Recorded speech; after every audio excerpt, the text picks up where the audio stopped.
Hello, lovely little tiny gay people in my phone, and happy MF New Year. As I reflect on this past year, what comes to mind most potently is the incredible ways I've seen the queer community expand and blossom in terms of spaces, culture, and vibrancy. Famously, I live in New York, and 2025 gifted us with the rise of the queer-centered third space. A third space being somewhere that's about meeting new people outside in the real world, but that isn't centered around nightlife, partying, and notably alcohol.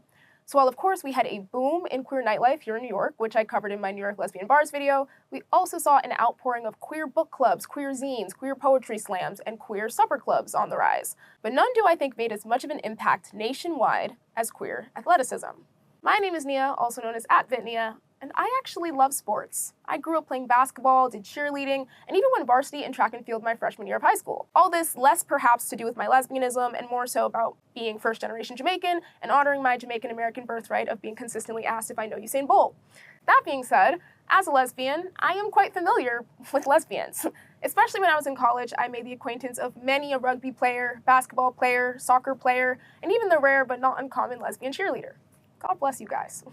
Lesbians often enjoy playing sports. Fun fact. And whether that's being celebrated in the many queer sports leagues I've seen pop up in New York City like dyke basketball, dyke soccer, dyke kickball, or being used against us by uncreative bigots who throw dildos on the court during professional WNBA games, it's a decently understood phenomena.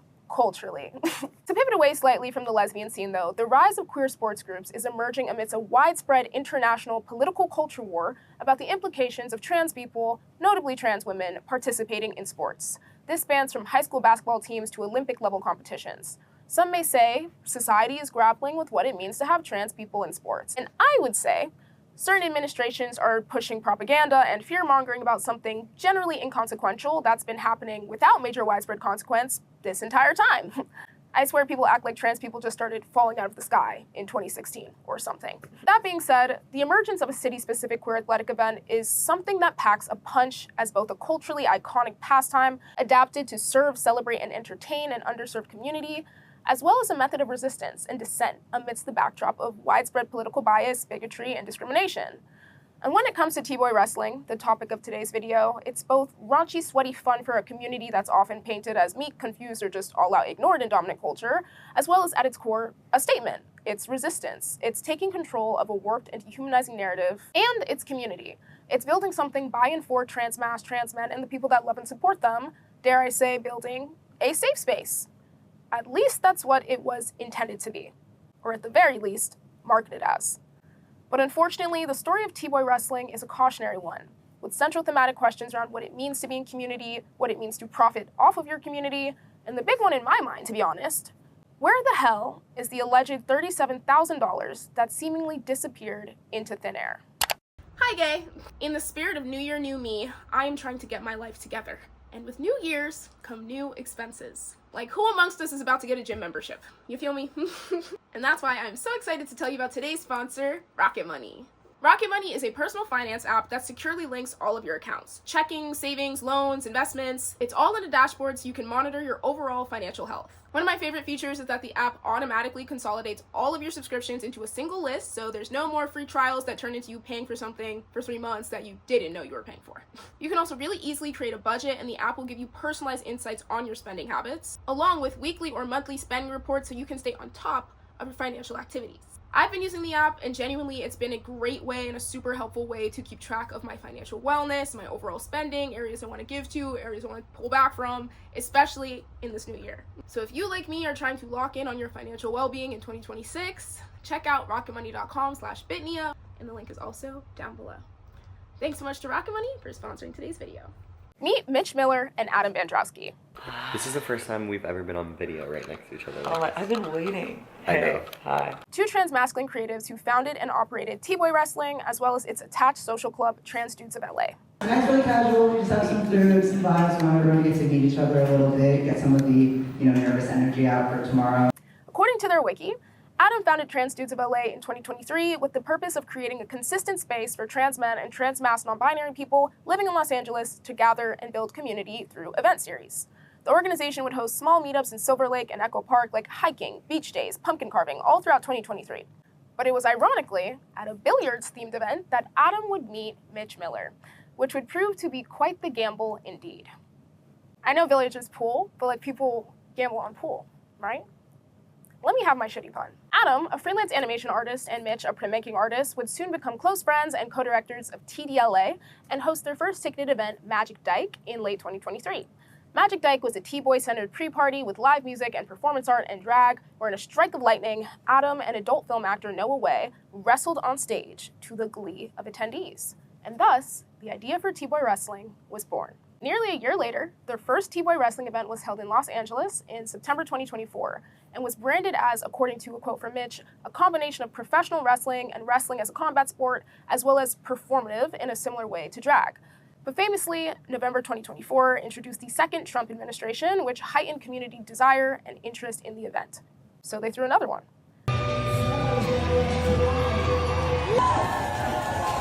March 2025, Los Angeles, 800 tickets sold at $40 per person, $20 for trans people of color. Early bird pricing, I believe, started at $30 or $15 respectively before selling out.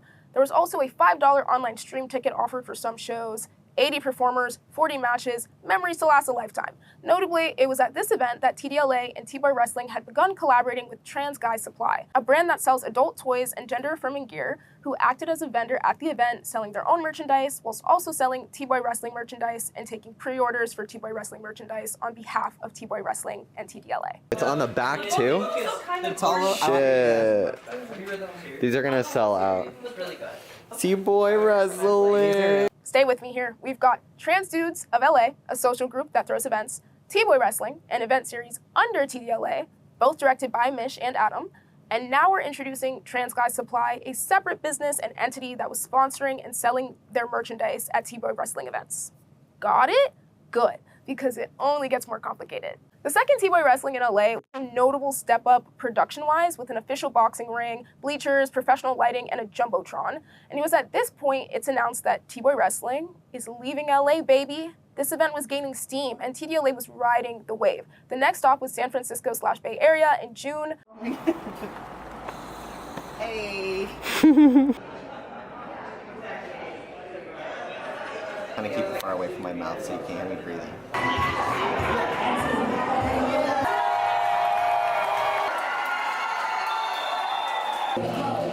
Trans men together and give them the space both in sports and performance to, express their point of view from the trans masculine perspective. Followed by a 2-day spot in the home of our narrator, New York City, in August of 2025. Hello, good morning. Today is day 1 of T-Boy Wrestling.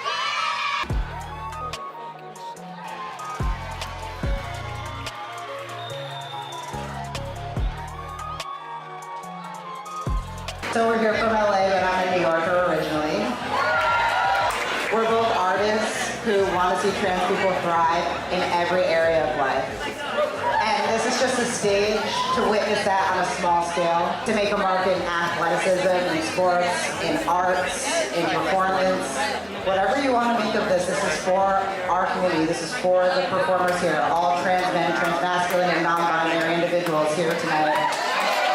This is when I became aware of the event. I saw it on Instagram stories, and it looked like a time and a half. So tea, so boot. And finally, they hit Portland, Oregon in October. So you're also hosting another show while you're in town. Tell us about it. I am. So I'm hosting a show called T-Boy Wrestling, which is happening Friday and Saturday. Saturday is sold out. Friday, there's still tickets. It's a show where transgender men wrestle each other and throw each other to the ground and sometimes kiss. Let's just say sometimes kiss.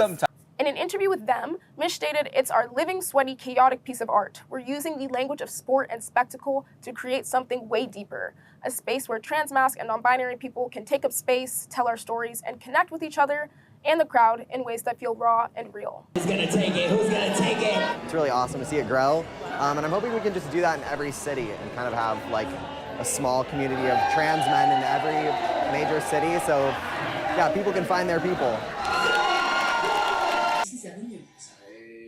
Oh my God! Oh, yes. Yay. Good job, guys. That was really good. We look handsome. We look so handsome. So they're getting mainstream press, widespread recognition, and T-Boy Wrestling seems like it's only getting bigger and bigger in the event scale and in the number of events that they were planning to throw. According to their Eventbrite, they had plans in 2026 to introduce Chicago, Boston, and Seattle installments. Also, according to their Eventbrite, all of these upcoming events are sold out, which is pretty shocking considering they are not happening. Because after Portland, T-Boy Wrestling got hit with a grand slam of their own. The consequences of their actions. I'm on one today, y'all, with the puns. Stay with me. Also, before we get into this, I want to be explicit about the fact that this story is absolutely not a safe space or an invitation for the bashing of trans men. I know how some of y'all dykes are. Trans men do bad because all men evil, boring, tired. In my purview and on my channel, I put nuance above all else, if that isn't clear. Especially for a story that is so rooted in transness intrinsically, I find the should have known because he's a man critique to be shallow and minimizing to the complexity and layers of the issue, as well as the intersectional forces that perpetuated it, as well as offensive to trans men, like in general. But I'll dive deeper into that in part 2, but just before y'all start typing. So here's tea. Allegations made their way onto social media in around March, April of 2025, when the second and notably bigger LA show was held, critiquing T-Boy Wrestling's organization and handling of funds, with some users claiming they were not paid for services rendered. And lo and behold, that would become a theme. And in November of 2025, just about 9 months later, it all fell apart. Adam released this since-deleted statement in November on the Trans Dudes of LA Instagram page.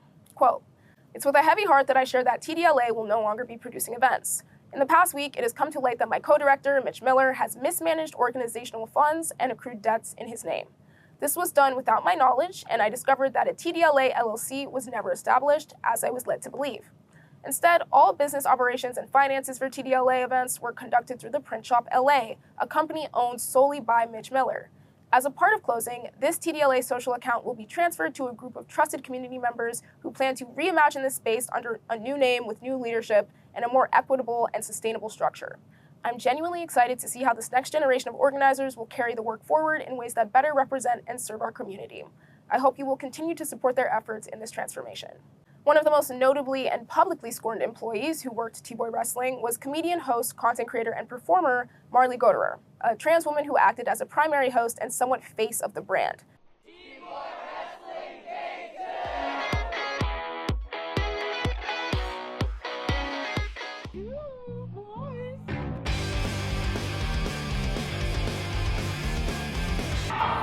Stop fighting, okay? I just heard they gave the job to Dave Chappelle. I've had enough of these boys. The shows are approximately 8 hours. I'm wearing these heels. So I'm working. I'm working. After TDLA's formal statement, Marley took to her Instagram with a statement of her own. Quote, "T-Boy Wrestling owes me thousands of dollars and won't pay, so I'm taking them to court." Adding, presumably directed at Mitch Miller, "Is it true that you answered our business Zoom calls without a shirt on? Is it true that on said Zoom, I asked for my rate to be higher, even though it would still be lower than my usual day rate? And to determine if I would get my rate, is it true you proceeded to take out a tech deck, Your Honor, a tech deck is a small hand toy skateboard, and say, quote, if I land a kickflip on this tech deck, you can get your higher rate? Is it true during a show you were giving me a non-consensual back massage while I was speaking into the microphone, and you told me to order dinner because no food had been provided to me on hour 11 of the weekend shows? Now, did you tell me that dinner would be reimbursed? Has it been reimbursed? No further questions, Your Honor." So, yikes. The word on everybody's tongue was, well, firstly, what the fuck? Then how could you, Adam, not have been aware of this as the co-director? Adam, what about the tickets already sold for upcoming events? And of course, where the fuck did the assumed thousands of dollars in profits go? And also, of course, how did this happen? And honestly, the real word on everybody's tongue was embezzlement. And we'll get there. But while the issue definitely starts with the money, it created a web of issues that bled into pretty much everything else. It's notable to mention there are rumblings of sexual misconduct allegations surrounding Mitch, and it comes up a bit, but no one has come forward publicly with those allegations using that language that I've come across, so I'm not going to report or elaborate on it further. So what the hell happened? Avery, 22, from New York, and I did T-Boy Wrestling for the first night in New York, and that's my only affiliation with them. I'm Daniel, go by they, he, 24 years old, and yeah, I was the one wrestling at T-Boy Wrestling on October 10th. And I'm Teddy, he, they pronouns. I'm 27, and I am Daniel's friend, and I've just been advocating for Daniel and trying to be a voice to get his story heard and get some visibility on the mistreatment that happened that night. My name's Taya Sherman. I was in the event that happened in Oakland, and I also co-run Trans Bay Area, which did have some association with TDLA. I spoke with 3 people who wrestled at a T-Boy wrestling event: Taya from San Francisco, Avery from New York, and Daniel from Portland. The central issue we're talking about here is that for the most part, no one was paid.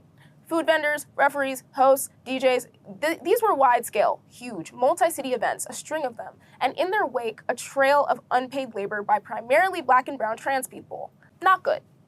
This is livelihood we're talking about. This is food on someone's table. While the wrestlers were volunteering their time, the people working the event were told they would be compensated and then strung along for weeks on end, like, hey, when are we getting paid? Only to be placated and gaslit until Adam's post dropped, like, surprise, shorty, like. But the lack of financial transparency did not end there. Like, my friends told me about it, we were gonna go, and then I was like, fuck it, like, it's T-Boys, I'm a T-Boy, let me wrestle.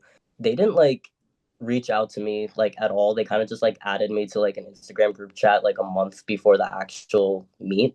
So it wasn't, like, a lot of preparation. It was kind of weird. Like, there was no compensation or anything. It was kind of like, okay, like, you're gonna wrestle and you're gonna be recorded and it's gonna be fun. And I was like, you know, fuck it, like, I'm not doing anything, might as well. And honestly, it was really good to, like, meet a lot of, like, other trans men and, like, you know, be surrounded by that community. But, like, at the end of the day, it just wasn't, like, a safe, like, good environment. Take us to the day of. How was it organized? It wasn't. It wasn't? It wasn't organized. We all pulled up. They told us to get there at like 10 a.m. So I was there at 10 a.m. We were all kind of like waiting around. They said that there was going to be food, but there wasn't. So we left the venue, grabbed some food, and then it was a couple hours. We had to like wait a couple hours. It was sweaty and gross and smelly. And they didn't really like let us practice together or anything beforehand. So we're all just like doing push-ups in the basement. I'm kind of like more on the not outgoing side. So I was hoping, you know, like people are gonna like come together, we're all gonna chat and stuff, but everybody's just like mean mugging like in the corner, like very serious. Yeah, very serious. So they, you know, Trans Guy Supply. Yes. So they were there at the event and they had like a stand with like a bunch of gear, all that stuff. But they like ran out of like you know, the small sizes and all that. So they were like, oh, just Venmo us and we'll ship it to you. And I was like, okay. But like, to be fair, this isn't from Trans Guy Supply directly. The guy that like did the T-Boy wrestling, like created it. Mish. Yeah. He was the one that like designed and created like all the wrestling stuff. So like that money was going straight to him, not Trans Guy Supply. It's on the back too? It's all Shit. These are gonna sell out. I think they said it'll take like 2 weeks. So I was like, okay, cool. So I waited the 2 weeks and then I was like, no confirmation or anything. So I was like, let me wait a few more days. Let me like, you know, be nice, give them a second. And then still nothing. So I reached out to Trans Guy Supply and Mish and Adam all in a group chat. And I was like, hey, so like I paid you guys, still haven't received anything. And he was like, oh, we're just like backed up right now, but you'll get it in another 2 weeks. So this is like a month after the wrestling thing. And then still at that point, nothing was sent or anything. Like, mind you, it was $50, like $50 fucking dollars. Like, that's nothing for a lot of people, but that's 2 hours of me working. Like, you're profiting off of me, like, at the end of the day. Like, I had to, like, I felt like a filler person. I was there to, like, get the crowd excited along with, like, other people. And then, like, the least you could do is just throw me a fucking shirt. Like, first of all, I gotta pay for it. Fuck you. And then secondly, like, you're gonna scam me. Like, so you still haven't received the shirt? No, they still have my fucking money. Low key, like, New York, like, put it on the spot. Like, it was a thing in LA, it was a thing in California, but nobody else fucking knew about it until, like, New York happened. And then, like, obviously everybody's, like, posting about it. And, you know, that's when they went from, like, 10,000 followers to, like, 60,000 followers on Instagram. And, you know, I'm sure they made thousands of dollars. Like, you know, I mean, they said $68,000 or somewhere in that range or something. And it's like, where did that money go? And what, in your perfect world, how would this situation be resolved? How would T-Boy Wrestling move forward? How would the funds be received? What would happen to Mish, to Adam? Well, he needs to be thrown in jail. That's number one. This is fraud. This is scamming. You are scamming from your own community too. That's already like down in the fucking dirt right now with everything going on.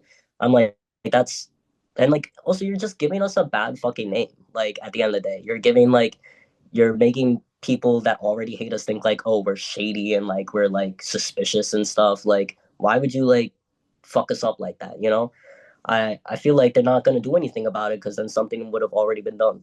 And like at the end of the day, like I am grateful to an extent that like it was a lot of fun. Like to be up on that stage and like wrestle. It was intimidating, but it was fun. And I met a lot of great people.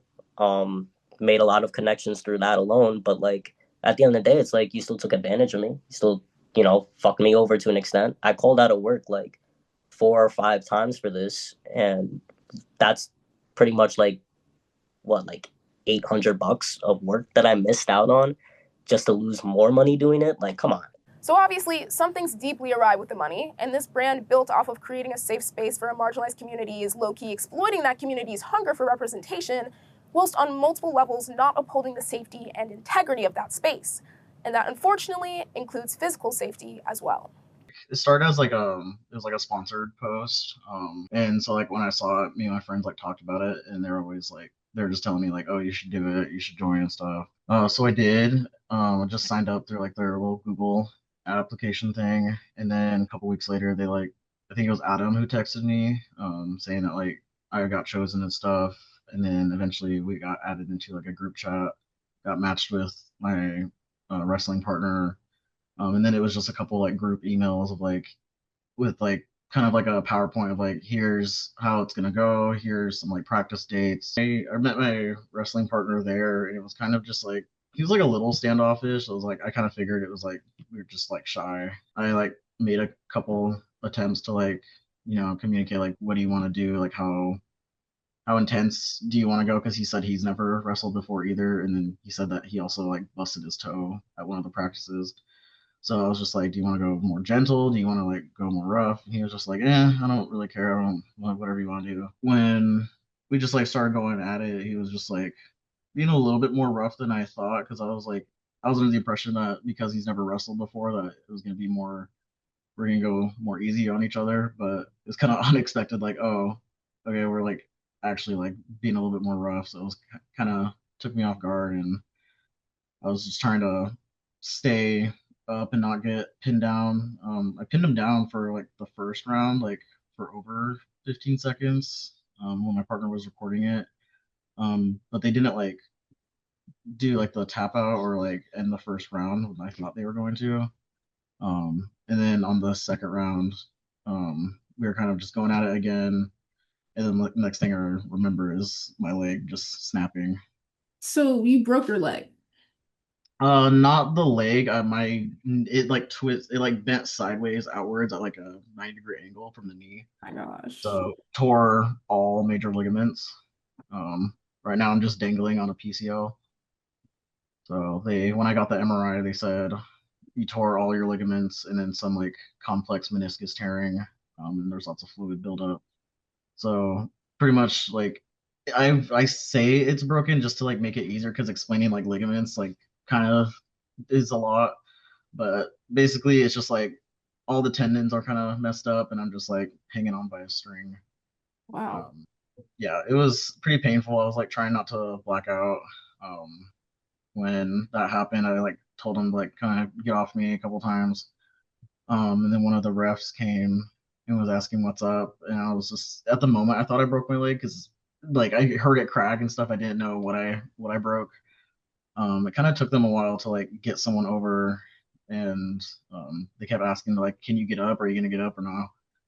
I was like, "No, I'm out. Like I'm out. I can't like get up." It was pretty intense. So the EMT came over, and my partner and their friend came to like check on me, but during all that, the people running it were just kind of like shooing everyone away. It was just like they're saying like, "Oh, you're gonna start a crowd. Like this is gonna ruin everything." And then when the EMT came, he was like saying that my leg looks fine, but he's like, but it is pretty swollen. And then like when they heard that, they were kind of like saying that like, oh, he probably just sprained it or something. But I kept telling them, I'm like, no, this is like more painful than a sprain. Like this is something's up.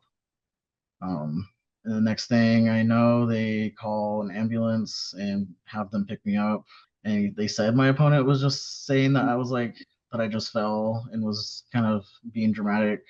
I don't know like what's true and what's not. I just know that like it was definitely a bigger deal than they were treating it at that moment. What were your expectations or understandings that were presented to you by T-Boy Wrestling about what to expect if there is an injury? Like what were the protocols that you were aware of? There wasn't really anything regarding like any potential injuries. It was mainly just like, here's what we do, here's what to expect, like performative or traditional and stuff. There wasn't really much like talking about like hazards and safety stuff. And then there was no effort to make any financial or emotional amends to you post. No. The only thing they did once was share my GoFundMe on their Instagram story, but then after the the 24 hours it got deleted. I had requested, actually, I was one of the friends that reached out and like said, hey, like I thank you for sharing it once, but this is really serious. Because one of the things we found out during this time was that from the doctor was that this type of injury can only be healed through reconstructive surgery. And so we realized how serious it was, and we were asking them to get more visibility on it. And Austin replied to me through the T-Boy Wrestling page and said that he was just so overwhelmed that he couldn't. And I asked him and pressed further of like, you can't share it again to the story like you did the first time. And I never got a reply. And who is Austin? Austin works at Trans Guy Supply? Yeah. And someone sent me like kind of like a law thing for Oregon and like all the laws that you need to do if you want to run a wrestling event in Portland. And it was like register with like the Oregon State Police, and you have to show all of the like, where the profits are going to, where the taxes, you have to pay the taxes here, you have to pay this, you have to have an LLC. And they just never did that. I don't even know how they managed to even run it. So it was kind of looking at a legal event. Yeah.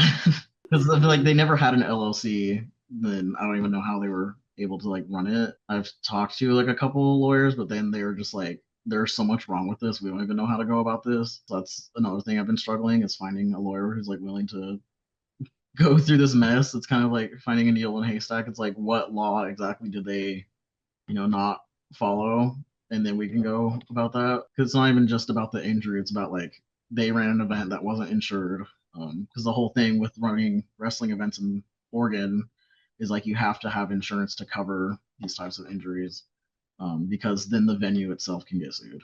So there are laws put in place to insure wrestling events in the state of Oregon if there's an injury. Yes. And had that been done, you would have received compensation for your injury. Yes. Wow. They were supposed to have insurance to cover. I mean, even the whole LLC that they were supposed to have was like limited liability company that would prevent them from getting sued, and it would provide compensation for stuff, and nothing. You absolutely would have gotten care more smoothly and cohesively had insurance. Yeah, so promoter license required, attendance of commission representatives, assignment of medical personnel. I mean, they did have an EMT. And it says approval of amateur athletic. And so basically, yeah, they had to go through the Oregon State Police and the Oregon State Athletic thing to even like be allowed to run this. And to do that, they would have to have licenses, insurance, and even bonded. And to your knowledge, they did not have any of these things? No. You can find a link to support Daniel's GoFundMe down below. Due to the mismanagement of funds, I'd assume it's held in contempt whether any of these events had proper licenses, permits, or insurance to even be held legally in the first place. It doesn't appear proper protocols were preemptively put in place to ensure the physical safety of an event based around high-contact fighting. This is Taya from San Francisco. I basically just kind of got myself involved in what used to be called Transduce of the Bay Area, and before that it was Transduce of SF. But as soon as I saw they were doing events, I just planned on kind of inserting myself in whatever conversation that they were curating here in the Bay Area, especially because I found out that the people who were organizing these events were not from the Bay. They weren't from anywhere in Northern California. Has like, hey, like I'm here whenever you guys, like if you guys are serious about bringing in like Black and brown people, like we are here asking to be put in these leadership positions to have more power, you know? And I ended up getting in with obviously the branch here, which wasn't even an official branch, even though we were trying to work towards that and be like copacetic with LA. But really, we had no institutional support and no on the ground support. More so our members, or one of our members, was continuously financially and physically supporting LA's events and whatever they would do. And that's the extent of our relationship with them. And yeah, I feel like a lot of the failings of Trans Dudes of LA T-Boy Wrestling weren't even like the things that are being talked about the most. It's like really just not having a good foundation for the organization at all. Having no financial team, having no like peer accountability, having no community guidelines, just not being held to any standard of accountability at all. I feel like there's a narrative like some people got off scot-free from this. Like everybody involved put themselves at personal financial risk. And it's just like, why? There are so many people being hurt on so many different levels. Everyone I spoke with said they felt the opponent that was selected for them was not a good match. It was very much like, yeah, I'm here from LA. I just flew in. I'm very excited. This is my 100th time wrestling. And I'm like, are you kidding me? Like, this was my first time wrestling. And they said, like, you know, you don't have to have any experience. The guy that I wrestled had 4 years of fucking wrestling experience. I'm like, you guys are trying to throw me in a fucking cage full of lions or something right now, you know? Mm-hmm. My matchup wasn't that good either. I mean, I won, but I feel like it wasn't fair because I was 10 feet taller than the guy. I don't think they really matched anyone up like based on experience, because they didn't really like talk or anything. Like when I had to ask my partner like, how experienced are you and stuff. And they weren't being conscientious enough about matching people up who were in the correct weight classes. In fact, some people who were like fat didn't get to wrestle because they couldn't find anybody to pair with them. They didn't do enough work trying to get people who were appropriate for people to wrestle with, and a lot of people got left out, unfortunately. But yeah, I was matched with somebody who was just not right for me to wrestle with. People were left out due to lack of body diversity among participants, as well as some stating there was a clear preference or hierarchy among the wrestlers. When they were doing the wrestling in New York, like they saw this one guy that was like 6'3", bluest eyes, like sexy white guy, and they were like, you are gonna come with us and fly with us and do all these wrestling matches everywhere. But it's kind of like overshadowing like everybody else too. It's like, what about us? What about the other guys that like actually wrestled really well? So there's kind of an essence of pageantry to it and a little bit of elitism. 100%. Like a boys club, really, but it's like literally. As well as the fact they're calling this like a tour, meant to show off and give the spotlight to the T-boys in a specific city. And then hella of the fighters were like not from that city. And it's a lot of, you know, out-of-staters who were like on the tour and like coming to wrestle and stuff. And I just wanted to see more. Like I thought when you come here, you're gonna have people from the community. Like even on the day of the actual meet, the people that attended were all transplants. Swear to God. Wow. Which kind of confuses like the purpose of the event, right? Because I'm like, it's like T-boy wrestling in New York, and then they say, come meet New York's wrestlers. Who's New York's wrestlers? It's LA's wrestlers in New York. Exactly. To paint a picture of how queer large venue wrestling events can work safely and efficiently, I hit up my friend Zhané, the organizer and host of Let's Get Physical, a lesbian oil wrestling performance/competition that launched in 2025 and has held events in New York, Los Angeles, and Toronto. The first thing I know I needed to do was get a venue. The venue was the most important, securing one that was queer friendly, had already done queer events. So financially, one of the best things about a lot of the New York venues, and I can attest to New York specifically, because it's the first time I've ever experienced this, the venues will take their fee out of your ticket sales. So thankfully for New York, I didn't have to put any money down. But for places like LA and Toronto, I always have to put money down up front for a deposit. So 9 Bob Note really came in clutch. As it was my first event, I actually didn't know if we'd sell out, and I would rather take a little bit of a financial hit than like give them thousands of dollars and then suddenly like I'll never see this money ever again. Like New York shows, probably, especially since they did it at 9 Bob Note. Here's something I want to say from an organizer perspective. Okay. 9 Bob Note has their own ticketing platform, which means you cannot access the money from the tickets until after the event. If your event's on a Friday, you're not seeing that money until maybe the next week Friday or 2 Fridays from that because of the processing, right? They give you a check at the end of the night, and that's how you get your deposit. But when T-Boy Wrestling happened in New York, they still used Eventbrite because I asked my Bob and I was like, what the hell? Like, you guys make me use your ticketing platform. Like, if I had the money up front, I could do so many more things. But yeah, since they use Eventbrite, like technically they are making a profit because they're getting all that money right away. They're getting all that money as like weekly. They don't have to wait for the deposit. So it's like, where did it go? What I found in T-Boy Wrestling is that it's dubious whether state laws were followed in terms of permits and insurance. Oh yeah, no, insurance, especially as like a Canadian, I'm aware that in Canada, if my players get injured, we can send them to the hospital and like maybe it'll be a $40 ambulance fee, but like overall, it's gonna be free. But when I'm in the States, I'm like, yeah, we are not messing insurance everywhere. That's why the medics are there. Insurance is there. Like it would be insane to not have some sort of safety for the audience and the fighters. Granted, a lot of insurance places won't let you cover fighters if it's like a professional wrestling event, but there's lots of places that will give you coverage. Like insurance was never a question, especially in the United States of America. I would feel awful if like one of my fighters was like, oh yeah, like I broke my arm and then suddenly they need 40,000. I actually don't even know how your health works, but like they need $40,000 to cover the one ambulance drive and then they needed narcotics. Like, yeah, no, it'd be crazy. How would you handle that? It definitely would have to be like if I had enough to cover the whole thing. Obviously, it would never be $40,000. Like I don't think Leslie Physical makes $40,000, but it would definitely be like a covering of the fees. And then we sell merch, so it'd be like, hey, proceeds from the merch are going to go towards this person's injury, and then whatever the insurance covers should be able to cover like the rest. What does the process look like before they get out on the stage? Yeah, so there is an application. It's not by weight class, just because it's more of a performance than a competition. Like obviously there is a winner, like there's a person who ends up number one.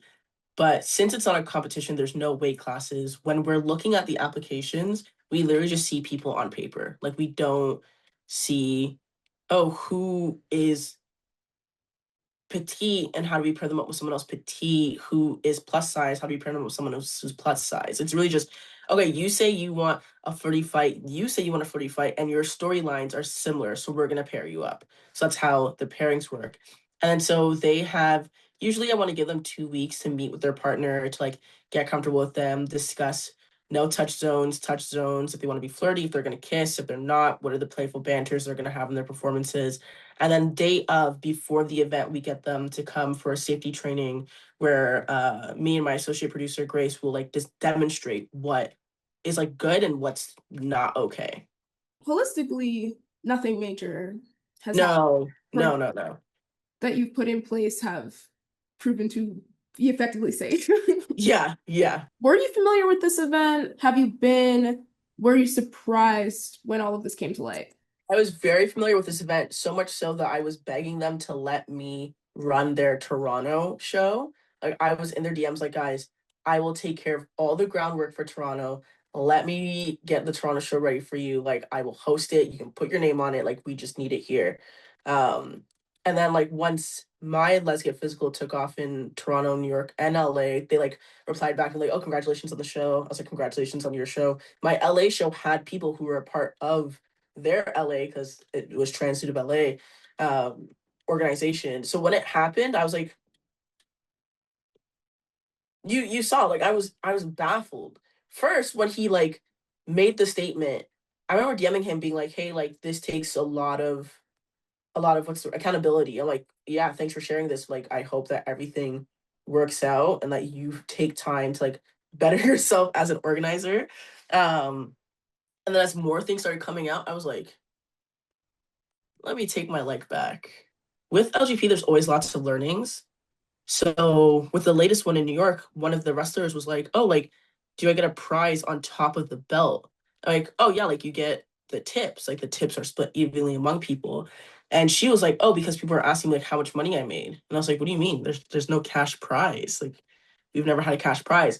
And then from that, I was like, oh, like, should we have a cash prize? Like, what does that mean? Like, how does that change the dynamic of the show if people are like fighting for money? Is there a way that we can just like pay every wrestler and then give them tips on top, which is what we're gonna do for the next 2 shows happening in February?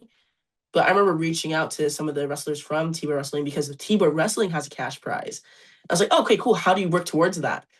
But it's like, oh, you don't. There's the fan favorite, there's the crowd favorite, and then there's like best performance. And I'm like, oh, so there's like no competition to work your way to the winnings, and no one else gets money. They don't do tips, they don't do cash. So like you have to win to get anything. And I'm like, oh no, I don't like that. Like I'd rather all my fighters, whether you did one match or if you won the whole thing, to get money, and then the winner gets like a tangible belt. I don't know, but I remember when I learned that they weren't giving everyone money and there's no tips, I was like, Famously, many of the winners also were not paid what they were alleged to win. They didn't get their winnings? A lot of them did not. That's crazy. That's crazy. I'm glad that with me, because it's only me and like one other person. It's me and Grace. But Grace sets up all the account payable, and we literally track every time an invoice is in and when it's paid and who paid it and how it's paid. So if someone goes, hey, I'm missing my invoice, we can go back. I could be like, oh, Grace paid this on this date. Can you check? Or, oh, I received this, but I didn't pay it. Here's your cash. But like, I could never imagine like just having all of the money and like no one knows what happens to the money. All of my events are always very community focused. Like there's never the goal or idea to maximize profit off of them. It's more so, how do we keep this accessible? How do we pay for the space? How do we pay for the people who are here? Because every LGP has maybe 20 plus crew members. Like we need people to man the merch. We need security. We need our oil ferries. We need a referee. So all those people get paid. Our DJs, our photographers, our videographers. So it's always like, how can we have the most fun and make sure all these queer people are getting coin and we're safe and people are feeling sexy about it? That's usually how I feel about LGP. It's sexy, it's community, it gets queer people paid, and it gets lesbians out of the house and into one room where they can stop complaining about not seeing other lesbians. So to circle back to when all of this started to really come to light on social media last November, for obvious reasons, at this point, a lot of people are pissed the fuck off. Publicly. Wow. That's crazy.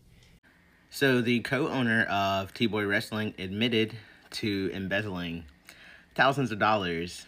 It's almost as if people of color who live in LA was telling y'all that this shit is sketch since well before last May. So the co-director of T-Boy Wrestling, Mitch Miller, has been confirmed to have been embezzling thousands of dollars, which has meant that numerous marginalized community members and Black and brown trans people haven't been paid for organizing with the event still and are still owed money. Mr. Rich Killer, right?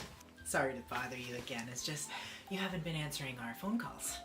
Yeah. Because you haven't been paying the dolls, the T-Boys, or the bills. What the fuck?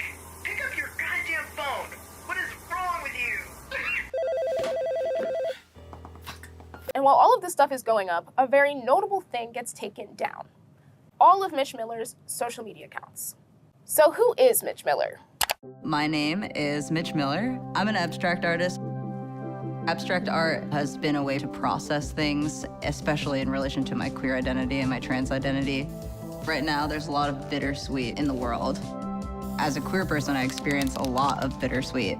Things changing in some places and not others, or good experiences that come with harder moments that you have to push through. Yesterday, today, and tomorrow, I am a work in progress. According to his website, Mitch is a New York-born, Los Angeles local painter, printmaker, muralist, and installation artist with a BFA from School of the Artists Institute of Chicago circa 2015, an MFA in painting and printmaking from Yale University circa 2021, and no noted accreditations in event organization or financial management. It states they've most recently worked as a lecturer and printmaking teacher at several colleges and art centers in California, whilst also being the founder of their own LLC, The Print Shop LA, which I assume functions as the vessel through which they're paid for their work as a freelance artist.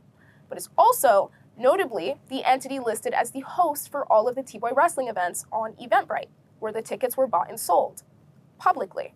According to an article in Outsports by Brian C. Bell, quote, Vandrowski, Adam, claimed that Miller lied about establishing an LLC for TDLA and operated TDLA events, including T-Boy wrestling events, through his own business, The Print Shop LA. Yet a review of the Eventbrite that sold tickets to T-Boy wrestling events showed that all ticket sales through Eventbrite were conducted by The Print Shop LA, not TDLA. Thus, Adam's statement that he was just as surprised as everyone else, wow, may look a little bit more like the relevant information was in front of me to know what was going on, and I chose to ignore it because Mitch told me he would handle it, and I didn't want to. Which offers just a smidge of a hell lot more culpability on Adam's part, if true. Now, by the time I caught wind of this scandal, Mitch's accounts were already taken down, so I'm hearing his name a lot, but I'm like, who the hell is this Mitch guy? But luckily for y'all, I studied investigative journalism at Insane Ex-Girlfriend Academy, and I was valedictorian, y'all. So when I eventually found a photo, I was like, oh my God, I've seen this guy on YouTube. Men are better leaders than women. Women could save the world, are already doing it, and we're just not acknowledging it. While men fuck it up. I mean, that's how I feel. This is Brian Terada's Do Trans Men and Cis Men Think the Same video, and I remembered Mitch because he stuck out to me in the video. Especially as the only white person included in the video, I just noted what a different purview he had from the other men surveyed. How he thought about gender and how he expressed it. Been with another trans person, it's like so healing, and like there's something really special about that connection and like mutual understanding and just the way that like chemistry and even just like feminine and masculine energy exist in much greater multitudes and swirling forms. So yeah, T for T, super fun time. Yeah, I would date a trans person because I'm trans, so I feel like it'd be kind of weird if I were to be like, no. I've never dated someone else who was like trans, but I wouldn't be against it. I agreed with pretty much everything he said. It was just a vibe. Not even a bad vibe necessarily, just like, I think what I really mean is a white vibe, to be honest. But also, I don't really know what I mean. Do you know what I mean? And that video came out in 2023, but I'd actually watched it like a month before all of this came to light in 2025. And I was gagged because like I didn't even need to go to Insane Ex-Girlfriend Academy of Journalism because I'm clearly psychic. Anyways, race dances around this story in an interesting way. And it came up in my interviews as well. And how did you feel about the casting process? Was it diverse? No? No. At least like when I did like the 2 practices, maybe 2 black guys, everyone else was white, and then maybe 2 mixed people, including me.